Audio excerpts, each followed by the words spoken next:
Good morning. I'm Lynn Morgan, your slipper-shod pastor. And today I have on my good shoes and I'm in my working clothes. It's Holy Saturday. We don't have a long tradition of observing a Holy Saturday in most Protestant churches, and really not in many liturgical churches either. It just kind of is a gap between Good Friday and Easter Sunday. But it's an important gap, and I think that's, in fact, its important role. It's a Saturday, which means it's a Sabbath. And so it's about resting. It's about the end of something. So we've come to the end of Holy Week. We've come to the end of Jesus' ministry and mission as a human being on earth. And we come to the end for the disciples on that first Holy Saturday of all of their hopes and expectations for what their life with Jesus would lead to. For us, it's really hard to live into the Saturday that those first disciples experienced. Imagine them scattered to the winds as they were, devastated, having just witnessed the brutality of Jesus' execution, or having run away and hidden so that they wouldn't be caught up with Jesus and join him in his execution, living with their sense of desertion and guilt and frustration and disappointment.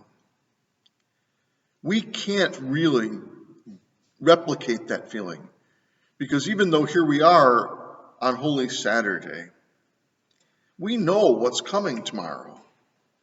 The groceries for the celebratory meal have all been brought into the house, and if it was an ordinary Holy Saturday, we might have even gotten our good church clothes ready for tomorrow. But the first disciples, they just didn't know what was coming. They lived into a Saturday of silence and darkness and waiting. Waiting for what? Well, for what we know, for Easter, which is the 8th day of creation, the new creation, that new life comes forth out of the tomb. And so we anticipate the same thing.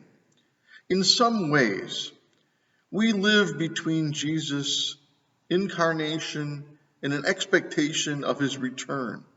We live in that long Sabbath, waiting for that 8th day of creation, in which the promised kingdom will be fruitful and abundant and fill the whole earth.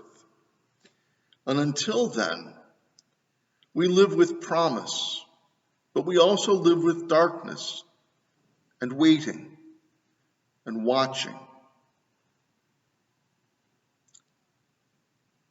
May our waiting and our watching also include working and fruitfulness, so that when the 8th day dawns, we will join in joyous celebration. Amen.